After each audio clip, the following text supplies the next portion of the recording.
Hello and welcome to the Garden of the Black Roses. This is Fanfiction. Dreams of the Undead. Arc 1, Chapter 8. The Tournament. Atemu's Point of View. I cannot believe my partner is biting my cousin willingly. I can't hear what they are talking about, but they seem to be very happy biting each other. How could Yami do this to me? First our donator becomes defiant, and now my partner, my beloved, is betraying me. I jump to the tree outside Heber's bedroom and look down at him, asleep on the bed. The dark bruise mark on his right cheek. His lips also looked bruised. The rest of his body was hiding under the blankets, but I knew it was also thoroughly bruised from what I had done. I took my donator, as a vampire in my position has the right to do, but why does it hurt so much? All humans really need to survive is air, water, food, and sex. Heber didn't smell like he was getting the last anywhere else. Don't want Heber to die. Sound like I'm making excuses when I said that. Focusing back on the bedroom, I watched as the door opened and both the traders walked in. Yugi's bedroom window was slightly ajar, so I could hear everything they said. Seth, Yami looked like he was going to cry. Are you sure he'll be a doll again this time, after like last time? He looked like he was pleading with Seth to say he wasn't sure. I can't believe a family member would do something like that to him when he was so young. Seth glanced out the window. We made eye contact before he looked back at Yami.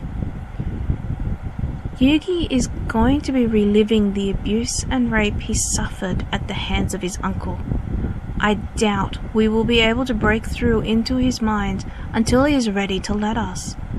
Atemu opened a jar of old wounds that Yugi had sealed so tightly within himself. I knew Seth was saying that for my benefit. I understood what they were doing now.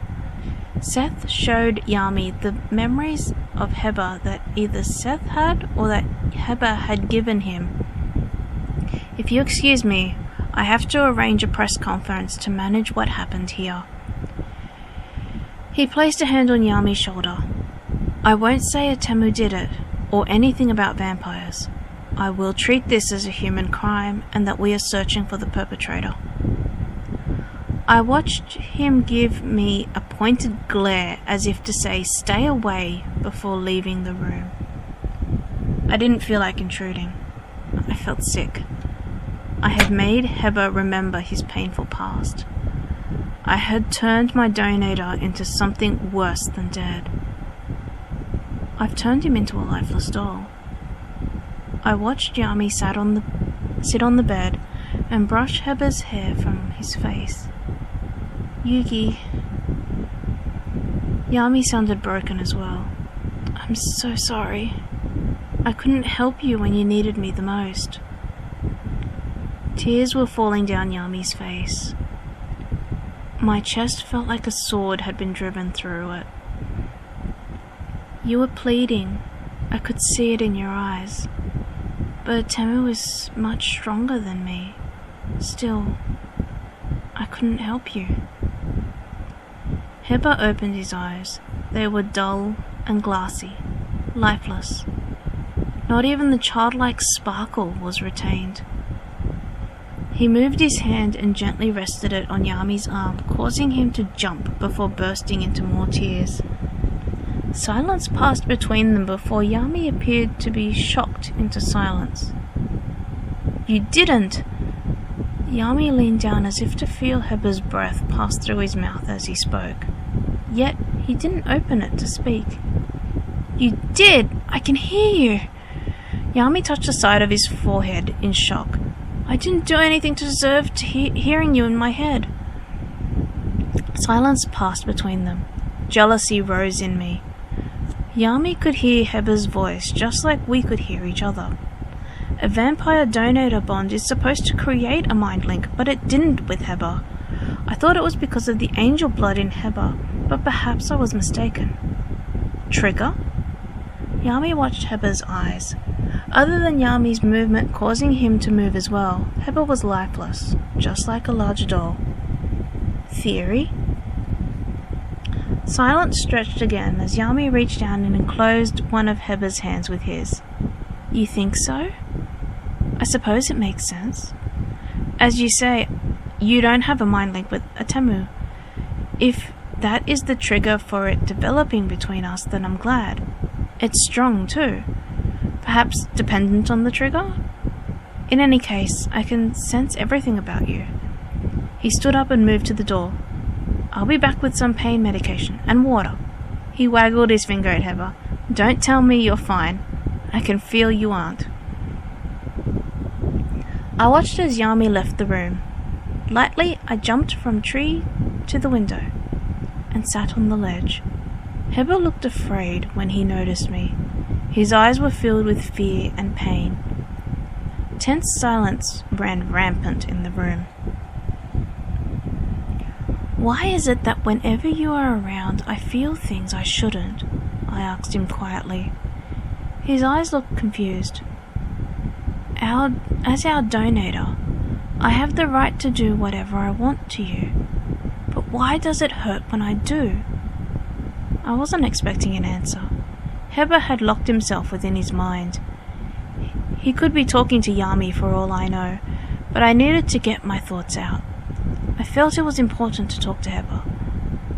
It hurt us when you left the first time, when you killed yourself. We wanted to bring you back with magic, but Ra said you were to be punished for taking your life. I pulled up a leg so I could lean on my knee. We searched for you for so long. We needed you with us. I sighed. I had never opened up to anyone like this, not even Yami. I don't know what was compelling me to open up to Heba. Please don't let what I did to you seal you away. We need you, and while I didn't do the best thing to bring you back to us, I don't want you to become like this. I could feel tears starting to fall. Yell at me like you usually do. Scream, cry, anything. Just don't be a doll. Anniversary. I looked up at Heba in surprise. It's almost my brother's anniversary. I won't be a doll for his anniversary. Heba? I noticed his eyes looked fiery. What anniversary? My twin. Heba's eyes softened. Tears escaped him. Tears started to form. It hurts to be called by his name, Atemu. I want you to see me as me. Your twin was named Heba? I was shocked. Yugi's twin. I was slightly confused. There was a soft click sound. I looked up to see Yami looking at me curiously. He told you? Yami nodded and set the tray he was holding on the bed. You can hear his voice? It was my turn to nod. What did you say to gain that? I flinched. There was a cold note in Yami's voice. Don't fight. We both looked at Yugi in surprise. He was hurt the most by what I did to him, but here he was trying to get us to get along. Talk to each other. I know there is so much hurt, but you both need to understand each other. And me. I looked away. I was selfish. I wanted Yugi so badly that I took him by force. I wasn't listening to either of you. I felt Yami's hand on my arm. I let you down again, Yami. You did the same thing before, remember? I thought back to when we ruled the humans and the last time I hit Yami so hard. He only voiced his opinion to me and I backhanded him. Back then, I thought only my opinion counted because I was Pharaoh. He was the one that brought Heba into our lives. Have I really gone back to what I was? I asked quietly. I was afraid of the answer. You have. How long have I couldn't bring myself to look at Yami. The last few years. Yami's voice sounded like it had lost its cold edge. You've been getting progressively worse, Atemu. Why didn't you say something? I tried. That made me look at Yami in shock. You refused to acknowledge that you were slipping back to your old ways. Both Yami and I jumped. A small hand touched mine. Fingers drifted over my fingers and knuckles. Yugi was trying to comfort me. I sighed and tried to steer the conversation away from its current vein. So how do we get you from being a doll? You don't seem so bad that you would intentionally lock yourself away.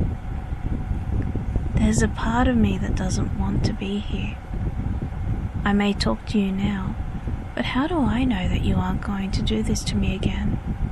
Also, I'm seeing, hearing, and even smelling what happened to me with my uncle. You're distracting me from it, but it doesn't last. The revelation shocked me. Because of my thoughtless and cruel actions, he was suffering, all because of me.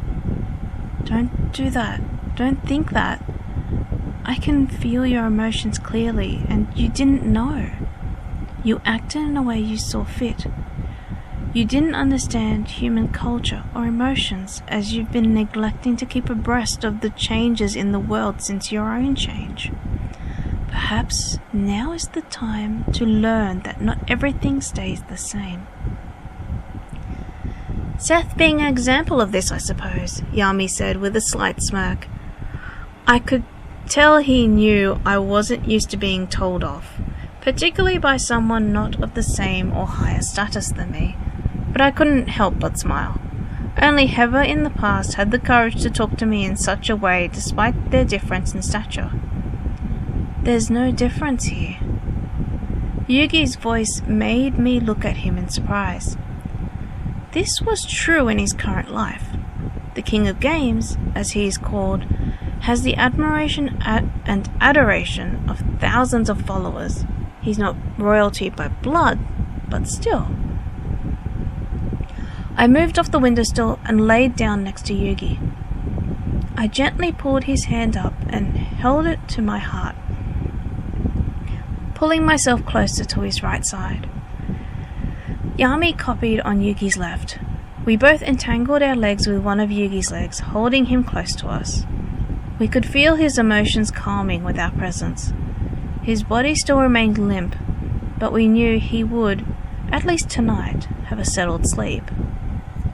We aren't leaving, I whispered in his ear, and we will do whatever it takes, however long it takes, to make you alive again.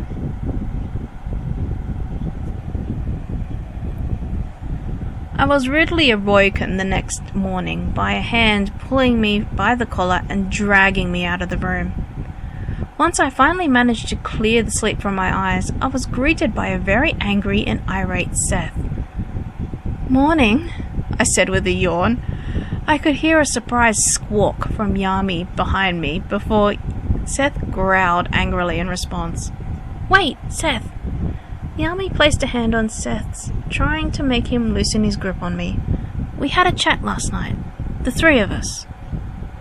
Seth looked less irritated.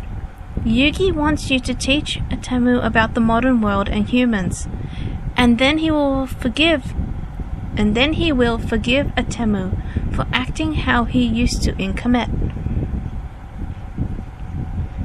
"Yugi said no such thing," I cried through our link.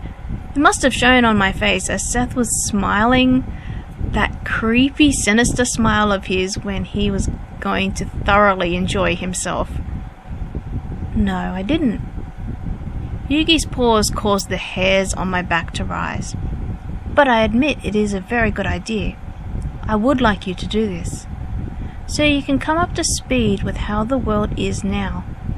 Yugi. I couldn't help myself but whine, causing both of them to giggle through the link. Why?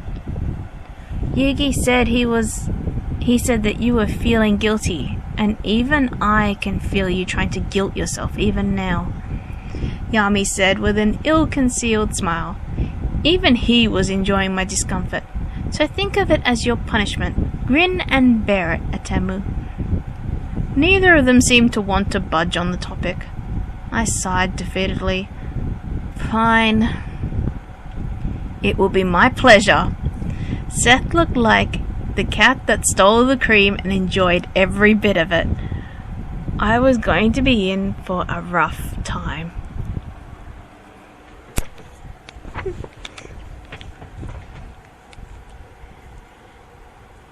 And that's it.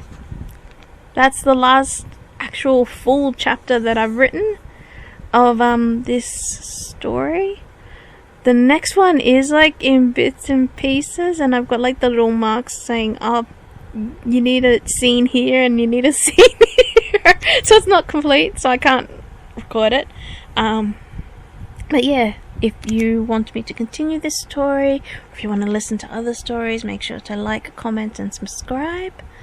Also, remember, let your imagination run wild. Bye for now.